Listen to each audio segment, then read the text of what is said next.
Jornal da Globo, com Ana Paula Padrão. Boa noite para você. Um projeto aprovado pela Câmara e pelo Senado. Um veto do presidente. Mais uma confusão na área social.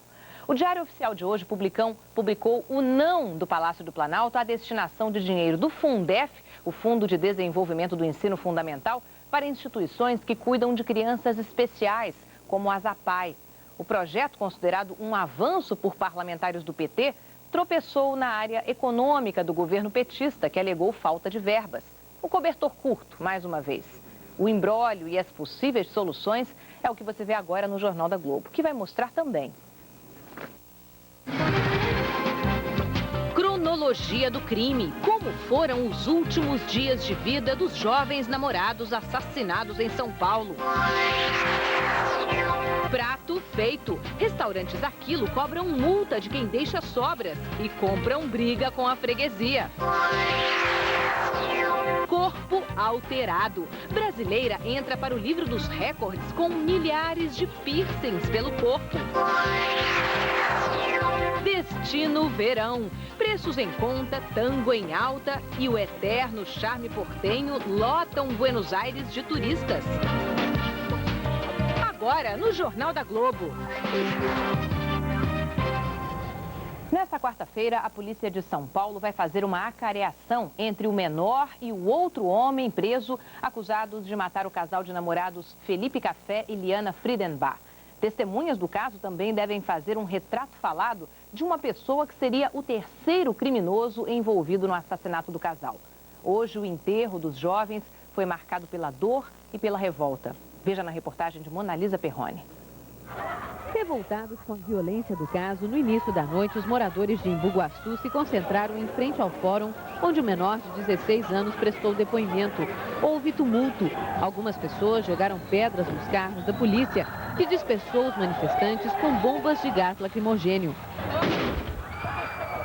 O menor e um outro suspeito preso hoje tiveram que ser transferidos para delegacias de cidades próximas. Enquanto o menor prestava depoimento, os corpos de Liana e Felipe eram enterrados em São Paulo. Chocada com a tragédia, a família da adolescente não quis falar com os jornalistas. Apenas divulgou uma nota na qual agradece as manifestações de solidariedade e compreensão pela privacidade num momento como este. Amigos de Felipe se despediram com uma canção. O que você vai ter quando você crescer? Em meio a tanta dor, a mãe do jovem demonstrou força. Tem que continuar, né? Porque ele não é filho único, eu tenho outros filhos e eu tenho que estar com eles também, né? A aventura perigosa do casal durou muito pouco. Segundo o depoimento do menor preso, Liana e Felipe foram rendidos no sábado, logo no primeiro dia em que chegaram ao sítio abandonado. O menor revelou também que Felipe foi morto na manhã de domingo, dia 2 de novembro. O jovem foi assassinado com um tiro na nuca e jogado de um penhasco. A namorada, Liana, ainda ficou por 2 dias em poder do menor nesta outra casa abandonada, a 3 quilômetros do sítio onde o casal acampou. O menor contou que a jovem foi morta há uma semana com 15 facadas e o corpo dela escondido na mata a 2 quilômetros do de Felipe. Durante as buscas, a polícia vasculhou cerca de 20 quilômetros ao redor do acampamento, mas não encontrou pistas. O menor, que morava numa área rural aqui de Embu Guaçu, era conhecido na região pelo comportamento violento que ele manifesta desde os 12 anos de idade. Segundo a polícia, frequentemente ele ameaçava as pessoas por motivos banais. O delegado de Embu Guaçu, que acompanhou o depoimento do menor à justiça, diz que ficou chocado com a frieza com que ele contou os detalhes do crime. O rapaz confessou que planejou com cuidado o lugar onde jogou os corpos. Ele nasceu e se criou na região e conhece tanto que ele praticava atalhos e onde estavam os corpos. Ali, se ele não indicasse, nunca seriam encontrados, seria um crime insolúvel. O ministro da Justiça, Márcio Tomás Bastos, anunciou nesta terça-feira o nome do novo secretário nacional de Segurança Pública. Luiz Fernando Correia é delegado da Polícia Federal e substituirá o ex-secretário Luiz Eduardo Soares, que deixou o cargo em outubro. Uma mercearia de bairro e vários assaltos só este ano. Mas o mais chocante é que os assaltantes em Belo Horizonte, aparentemente por puro sadismo, depois de roubar, ainda atiram nas vítimas. Pessoas que não fizeram menção de reagir. Essas imagens você vê agora na reportagem de Isabela Scalabrini. A mercearia tem grades nas portas, só uma fica aberta. Lá dentro, alarmes. 9 câmeras vigiam o movimento de quem entra e sai da loja. Nos fundos, portas de ferro e mais grades nas janelas. Nem assim os ladrões se intimidam. O dono contou, a mercearia já foi assaltada 20 vezes, 2 vezes num único dia. Nesta última, o ladrão levou R$500 e ainda atirou num funcionário. O circuito interno de TV registrou as imagens. O homem entra e finge que é cliente. Olha os produtos nas prateleiras e vai até o caixa. Ele mostra a arma e pede o dinheiro. Depois, anda em direção a um funcionário e atira. Em seguida, o assaltante sai da loja, andando. Estas outras imagens mostram um outro assalto na mercearia. Foi em janeiro. 2 homens armados rendem a filha do dono e levam o dinheiro do caixa. Na saída, um deles atira no braço da mulher. Simone só vê uma solução para o problema. Eu opinei para o meu pai em fechar as portas. Eu falei que o papel de pai ele já fez, foi criar os filhos. E agora eu acho que todos lá nós temos competência para cada um tomar seu rumo e procurar uma coisa melhor. A Polícia Militar informou que esse tipo de crime não é comum em Belo Horizonte e que vai reforçar o policiamento na região da mercearia assaltada. O funcionário baleado está internado, mas passa bem. O Palácio do Planalto vetou hoje um projeto de lei que previa recursos do Fundef para instituições que cuidam dos chamados alunos especiais, como portadores de deficiência mental. Segundo o governo, o veto aconteceu porque a lei não permite que recursos do orçamento sejam destinados a instituições privadas. Mas as reações vieram e incluíram parlamentares do próprio PT, como mostra o repórter Júlio Mosquera. Senadores protestaram no plenário. O presidente Lula vetou o projeto que incluía no Fundo de Desenvolvimento do Ensino Fundamental, Fundef, alunos matriculados em instituições especiais de educação, como a APAE. Segundo o Ministério da Fazenda, a inclusão poderia comprometer o ajuste fiscal. A medida aumentaria os gastos anuais do governo em R$8.700.000. Em parceria com as APAES, com as Pestalozes do Brasil, isto é até compensador para o sistema público. Essas entidades são todas elas mantidas pelo Poder Público Municipal, por doações, por trabalho voluntário, por entidades beneficentes, todo tipo de ajuda, menos do governo. O líder do governo no Senado disse que não foi avisado do veto. O senador Aloysio Mercadante ficou irritado porque recebeu o sinal verde do Palácio do Planalto para aprovar o projeto. Parlamentares governistas e de oposição se uniram para derrubar o veto. E a Comissão de Educação do Senado decidiu convocar o ministro da Fazenda, Antônio Palocci, para dar explicações. Uma quebra de protocolo. Normalmente, os ministros são convidados a falar. O ministro da Educação, Cristóvão Buarque, foi chamado às pressas ao Palácio do Planalto. O presidente pediu que o ministro arrume uma saída até o fim da semana. A lei o obriga a vetar, uma vez que o dinheiro do Fundef não pode ser transferido a entidades privadas. Eu vou procurar os senadores e, junto com eles, eu vou construir uma proposta que permita atender a tudo que esse projeto de lei previa, sem que o dinheiro saia do Fundef. Um outro índice confirma o recuo da inflação. É o IGPDI, divulgado hoje pela Fundação Getúlio Vargas, que é usado para reajustar as contas de telefone. Em outubro, o índice subiu 0,44%, contra mais de 1% no mês anterior. O dólar fechou em alta e voltou a ultrapassar os R$ 2,90. Mas um estudo da Economática mostra que a moeda americana bateu recordes de desvalorização este ano em 4 países da América do Sul: Colômbia, Argentina, Chile e Brasil. Por aqui, a queda acumulada até ontem era de 18,5%. Restaurantes de Uberlândia, no Triângulo Mineiro, decidiram multar o consumidor que deixa comida no prato. O que seria uma tentativa de evitar o desperdício virou motivo de controvérsia. Veja na reportagem de Luiz Gustavo. O aviso está logo na entrada de muitos restaurantes. Quem deixa comida no prato agora paga multa. Nesse restaurante aqui, a cada 10 pratos servidos, 4 ficam sobras de comida. Tem pessoas que às vezes põem o prato 1, 2, na terceira vez ele já está satisfeito, mas ele coloca só para por ver aquela sobra no prato. É um desperdício, acho que em vão, porque tem outras pessoas precisando se alimentar. A novidade surgiu há cerca de 2 meses e pegou os consumidores de surpresa. Eu discordo porque você não é obrigado a comer a comida que você coloca no prato, principalmente se você não gostar da comida que foi servido. Eu acho que as pessoas que colocam comida demais no prato têm que ponderar o seu hábito alimentar e procurar colocar somente aquilo que realmente tem apetite para comer. O valor da multa varia de acordo com o restaurante, mas pode chegar a R$10, independentemente da quantidade que sobra no prato. Para o Procon, a taxa é ilegal. Depois de receber denúncias de alguns consumidores, os fiscais foram para as ruas para impedir a cobrança pelo desperdício de comida. A pessoa já está pagando o produto no ato da pesagem. Então não justifica uma cobrança de multa por um resto de sobra em pratos. E a pessoa não é obrigada a comer tudo que for colocado no prato. Os fiscais já descobriram quase 20 restaurantes que cobram a taxa, 10% do total. Quando eu comprei já havia esse sistema, eu só mantive ele. Os restaurantes foram proibidos de exigir a taxa. Quem desobedecer pode pagar multa de até R$2 milhões. Tem que cumprir a lei. E veja a seguir, novas gravações telefônicas revelam como agiam o delegado federal e um comerciante denunciados na Operação Anaconda. Destino verão. Dinheiro do turismo ajuda a tirar Buenos Aires da crise.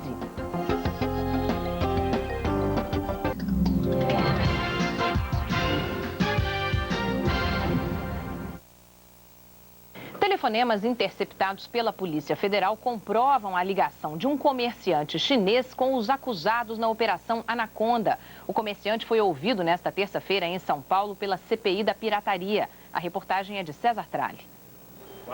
Cercado de advogados e protegido por decisão do Supremo Tribunal Federal, o comerciante chinês Lau Qinshong surpreendeu a CPI com liminar que proibia a imprensa de registrar o interrogatório. Ele veio armado de silêncio. O nome de Lau aparece na Operação Anaconda. O comando da investigação afirma que ele é pessoa de alta periculosidade e relacionada com autoridades das polícias e fiscais das esferas federais e estaduais. Segundo a inteligência da Polícia Federal, Lau foi flagrado em interceptações telefônicas com o delegado José Augusto Bellini, uma das 9 pessoas presas na Operação Anaconda. Lau é acusado de dar presentes ao delegado em troca de favorecimento. Segundo a Polícia Federal, Lau teria dado aparelhos de TV para o delegado Bellini e para o juiz federal João Carlos da Rocha Matos, também preso. Uma TV que a polícia considera prova de corrupção foi apreendida na casa da ex-mulher do juiz. Numa das gravações, o delegado Bellini fala com a mulher dele. O assunto é Lau e a CPI da pirataria. Falei com o Peru, falei com o Lau, falei... Eu vou ser chamado na CPI por causa do Lau. Você? Eu. Lá em Brasília, você diz? Aqui, São Paulo, aqui. Tá montado aqui. No depoimento de hoje, a CPI, Lau Qinshong negou que tenha dado presentes aos denunciados. Enquanto ele prestava depoimento, policiais e promotores vasculharam 3 endereços supostamente ligados ao comerciante. Nos galpões foram apreendidos aparelhos eletrônicos, baterias e bolsas falsificadas. O Ministério Público afirma que as mercadorias apreendidas estão avaliadas em $40 milhões. Em outra interceptação telefônica, o delegado Bellini conversa com a esposa e conta qual foi a orientação que recebeu da quadrilha para tratar com a ex-mulher do juiz, Norma Cunha, que também está presa. Fala para ele, o dinheiro que está lá na Genebra. Isso, eu sei também desse dinheiro. Esse dinheiro aí, moça, você tá... A federal já está cercando. É. Tá em nome dela. Meu Deus do céu. Agora a posição atinge tudo. Lógico que é. Civil, militar, federal, judiciário. Essa frase do delegado Bellini descreve bem o crime no Brasil. Não é um fato isolado, não é um pecado de alguns. O crime no Brasil é uma rede secular, tecida entre os poderes públicos e as classes sociais. O crime faz parte da vida normal. O crime colarinho branco se alimenta do colarinho pardo e preto e vice-versa. Uma sociedade fechada, burocrática, com a justiça lenta, com as liminares rolando, é o caldo de cultura perfeito, não para o crime organizado, mas institucionalizado. Sempre foi assim. Ficou mais visível agora porque a democracia permite que a imprensa denuncie e investigue. E porque o Ministério Público tem poderes que nunca teve. Por isso, a luta contra o crime não pode ser só com a polícia. Só reformas institucionais podem resolver. E a reforma urgentíssima é a do Poder Judiciário. Se bem que há muita gente trabalhando para não haver reforma alguma, há dezenas de projetos no Congresso querendo acabar com os poderes do Ministério Público. Se isso acontecer, os pardos e pretos da cocaína, unidos aos sócios brancos da burocracia e da política, darão um grande baile funk de comemoração. Ricos e pobres, finalmente unidos e felizes. Destino verão. A Argentina voltou a fazer parte do roteiro dos brasileiros. Os altos e baixos da economia não assustam mais. Agora, o país atrai milhares de turistas que estão redescobrindo o tango. A reportagem é de Paulo Renato Soares.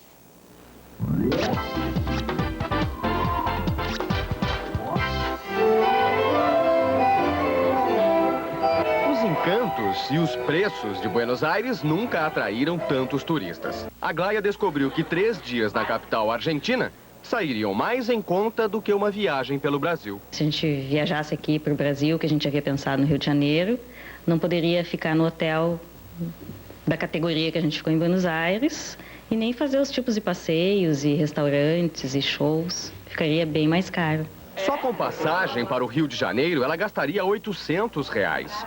Por R$660, dá para comprar um pacote de fim de semana para a Argentina com passagem aérea, transporte e hotel. Tudo isso, mais o glamour de Buenos Aires. As pessoas vão para a Argentina pelo charme, pelo que oferece a cidade de Buenos Aires, por exemplo, em gastronomia, em cultura, teatros, todo esse tipo de coisa que é uma parte europeia da América Latina. De janeiro a agosto deste ano, 2.100.000 turistas visitaram a cidade. A maioria de países como Uruguai e Brasil. Segundo a pesquisa do governo argentino, os estrangeiros injetaram o equivalente a mais de 300 milhões de reais na economia do país. Com o turismo em alta, os empresários portenhos voltaram a investir. A mais nova casa de tango da cidade fica nesta galeria, na Calle Florida, coração de Buenos Aires. O projeto é ambicioso. A nova casa de tango custou mais de $1 milhão. Mas a confiança também é grande. Os donos esperam ter o retorno do investimento em apenas 1 ano e meio. Para isso, contam com o nome que é sinônimo da música argentina. A casa é uma homenagem à vida e à obra de Astor Piazzolla, que revolucionou o mais marcante ritmo portenho. Assim como as letras de tango, a Argentina hoje ainda é um pouco triste, dramática, mas não pessimista.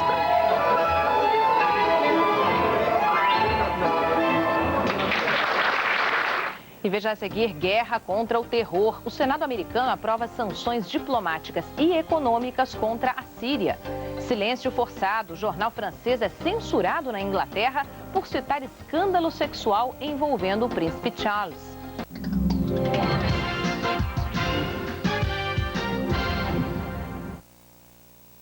O Senado dos Estados Unidos aprovou hoje por ampla maioria sanções econômicas e diplomáticas contra a Síria, país que a Casa Branca acusa de patrocinar o terrorismo. Se adotadas, as sanções abrirão mais uma frente na guerra travada por George Bush, uma guerra a cada dia mais difícil de vencer. A reportagem é de Jorge Pontual. A lei que impõe sanções à Síria, aprovada hoje pelo Senado americano, já passou pela Câmara e conta com o apoio do presidente George Bush. Segundo o texto da lei, a Síria será punida se continuar a ocupar o Líbano, a ajudar terroristas contra Israel e a permitir a passagem de combatentes que entram no Iraque para lutar contra as forças americanas. A decisão do Congresso ajuda a Casa Branca a demonstrar que a opinião pública americana vê a Síria como uma ameaça grave. Caberá ao presidente decidir se adotará ou não sanções contra Damasco. Seria mais uma arma na tentativa de reverter a situação desfavorável do governo Bush na guerra contra o terrorismo e na ocupação do Iraque. O administrador americano em Bagdá, Paul Bremer, foi chamado hoje às pressas para reuniões em Washington. Há informações de que a Casa Branca poderia dissolver o Conselho Governamental iraquiano e criar um novo órgão, apressando a transição do Iraque para um governo soberano. A ineficácia do Conselho iraquiano estaria sendo vista em Washington como uma das causas do aumento de ataques contra forças americanas.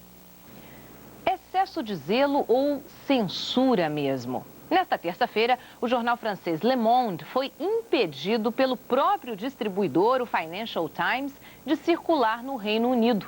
Motivo? Uma matéria em que o Le Monde recontava o escândalo que está abalando a monarquia britânica. O Le Monde noticiou a censura em francês e também em inglês. Segundo o Financial Times, as 7.000 cópias da edição desta terça-feira seriam destruídas para proteger o jornal francês de um eventual processo na justiça britânica. A matéria censurada citava as denúncias de caráter sexual feitas contra o príncipe Charles e um dos seus antigos serviçais, Michael Fawcett. De acordo com os jornais sensacionalistas do Reino Unido, George Smith, ex-empregado do príncipe, teria flagrado um ato homossexual entre Michael Fawcett e uma alta figura da família real. O próprio príncipe Charles pôs mais lenha na fogueira ao mandar dizer que, qualquer que fosse a denúncia, não tinha sido ele. A situação fica mais explosiva a cada dia. Tolhida por leis de respeito à privacidade, a imprensa britânica tem, como diz o Le Monde, falado do escândalo sem falar. O jornal The Independent até ironizou. Alguém aqui pode falar inglês e explicar o que está acontecendo?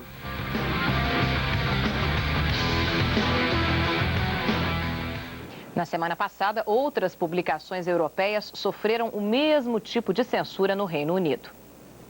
O projeto de lei das parcerias público-privadas vai ser apresentado amanhã ao Congresso. A reportagem é de Carla Modena. Diante da plateia de senadores, o ministro do Planejamento expôs as ambiciosas metas do governo. Se conseguirmos 18% de crescimento de 2004 a 2007, geraremos 7,8 milhões de novos empregos. O problema é que a atual infraestrutura do país não suporta um crescimento tão alto. Sem novos investimentos, não haveria energia para alimentar as fábricas, estradas para escoar a produção e portos para enviar os produtos de exportação.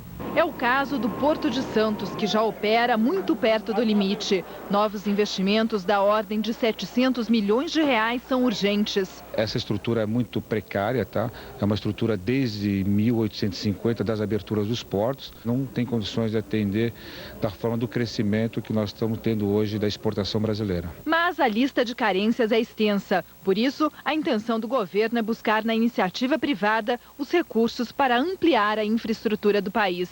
O plano é garantir investimentos mesmo em obras que não sejam tão atraentes para o capital privado. O retorno viria com a obra concluída na cobrança, por exemplo, de tarifas e pedágios. O governo garantiria uma rentabilidade mínima para cada negócio e deve criar um fundo garantidor para os empresários terem segurança do investimento. Se por acaso o governo não pagar, o fundo paga no lugar do governo. E por falar em recursos, o PSDB protocolou hoje uma ação direta de inconstitucionalidade contra a medida provisória que aumenta a COFINS. A alíquota sobe de 3% para 7,6%. O partido diz que não é contra o fim da cumulatividade da cobrança, também prevista na medida provisória, apenas contra a alíquota mais alta. Ninguém conhece melhor a rotina de uma empresa do que os próprios trabalhadores. Eles são uma fonte de ideias para economizar recursos e aumentar a produtividade. Pois agora, muitas empresas decidiram premiar os autores de sugestões pequenas, mas brilhantes. A reportagem é de Gislene Bastos. Nelson é um campeão de boas ideias. 54 sugestões, 14 implantadas pela empresa. A última, de tão simples, nem teve custo. Nelson apenas retirou o material que prendia a torneira dentro da embalagem. Coloquei o produto num caminhão para circular e verifiquei que não danificou o produto. A ideia gerou uma economia anual de R$5.000 para a empresa e valeu prêmios. As empresas estão premiando o envolvimento do funcionário na melhoria das rotinas de trabalho. Sugestões simples que muitas vezes resultam em ganhos significativos, como aumento de produtividade, redução de custos, maior competitividade no mercado. Edison criou um novo circuito eletrônico nas placas de comando da máquina de polimento de torneiras. Até o ano passado, ela parava a cada 2 ou 3 horas para ajuste. Com a mudança sugerida por Edison, ela está há 8 meses sem quebrar. R$40 mil por ano de economia e um bônus para o Edison. R$4 mil. Em 6 anos, a empresa líder nacional em economizadores de água pagou R$116 mil em premiações e lucrou mais de R$1 milhão. A segunda matéria-prima da empresa é o próprio funcionário, né, que pensa e age em prol da empresa. Nesta fundição, 5 mil trabalhadores se dividem em 210 times de pensadores. Todos opinam e a melhor ideia é praticada. As boas ideias também ajudam a criar empregos. Só aqui, nos últimos 2 anos, foram abertos 1.200 postos de trabalho. E veja a seguir eliminatórias da Copa. Luiz Fabiano entra na briga pela camisa de titular. Guinness Book brasileira entra para o livro dos recordes com mais de 1.900 piercings.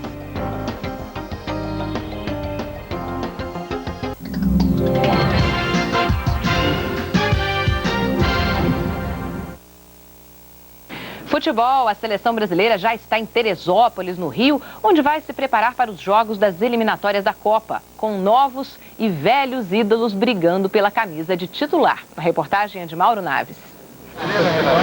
Um reencontro marcado pela alegria de estar novamente a serviço do futebol pentacampeão do mundo. Um grupo orgulhoso e bem vestido, estilo terno e gravata, e de preferência em tom escuro. Enquanto a garotada do Santos vive a ansiedade das primeiras vezes, os veteranos nem querem fazer conta para saber até quando poderão usufruir deste prazer. Com 33 anos, o capitão Cafu acredita que terá fôlego para chegar até a Copa de 2006. Se nós não sofremos nenhum tipo de lesão grave, nenhuma contusão grave, e nós estivermos jogando da maneira que nós estamos jogando hoje nos clubes, sem dúvida nenhuma, a gente vai ter grande chance de ir para a Copa do Mundo. Idade já não é o problema de um dos artilheiros do Campeonato Brasileiro. A preocupação de Luiz Fabiano, que tem apenas 23 anos, é em como arrumar um lugar no time titular. Mas ele diz não ter pressa. Eu sei que seleção é assim mesmo, são vários jogadores de qualidade. E eu vou quietinho, a hora que pintar eu tenho que estar tranquilo para fazer o meu papel. Como tirar o lugar de Ronaldo é uma tarefa ingrata, Luiz Fabiano espera que possa talvez estrear as chuteiras novas que trouxe para a seleção, atuando ao lado do fenômeno. Aí eu não sei te dizer, só jogando mesmo, a ver se dá certo. Alegando problemas particulares, Ronaldo foi o único que não se apresentou à seleção. Ele é esperado para amanhã desta quarta-feira. Com o grupo completo, Parreira vai comandar 5 treinamentos até sexta-feira aqui em Teresópolis. Ele trabalha inicialmente com apenas uma dúvida: quem será o substituto de Ronaldinho Gaúcho, Kaká ou Alex? Mas quem já fez 29 gols neste Brasileirão, como Luiz Fabiano, tem todo o direito de sonhar em mudar a cabeça do técnico até o jogo contra o Peru no domingo. Mas a Justiça Desportiva suspendeu hoje Luiz Fabiano por 4 jogos do Campeonato Brasileiro. A punição foi dada porque, ao ser expulso numa partida contra o Corinthians no mês passado, o jogador ofendeu a juíza Silvia Regina. O Guinness bateu o seu próprio recorde, a 100ª milionésima edição. Para celebrar a ocasião, criador e criaturas se reuniram em Londres. Entre elas, a brasileira que tem o maior número de piercings do mundo, 1903. Todo mundo quer ser o melhor do mundo em alguma coisa, certo? Com essa filosofia, o livro dos recordes tem desfilado há 48 anos uma galeria de bizarrices. A brasileira Elaine Davidson se furou toda para entrar no Guinness. Deu certo. Hoje, o homem mais alto do mundo estava lá. O comedor de uvas mais rápido do mundo também. E o que dizer do lavador de janelas mais rápido do mundo? Quem tem algo a provar a si mesmo ou ao mundo, pode começar pelo Guinness. O primeiro editor do livro dos recordes, Norris McWriter, comemorou os 100 milhões de cópias na cerimônia em Londres. Afinal, a façanha não é para qualquer um. 1, 2, 3, go! Qualquer que seja a categoria. Nós ficamos por aqui. Você viu que vai estar nas primeiras páginas dos jornais desta quarta-feira. Novas gravações telefônicas ligam um comerciante aos acusados na Operação Anaconda. Outras notícias às 7h15 no Bom Dia Brasil. A gente volta amanhã. Uma boa noite para você e até lá.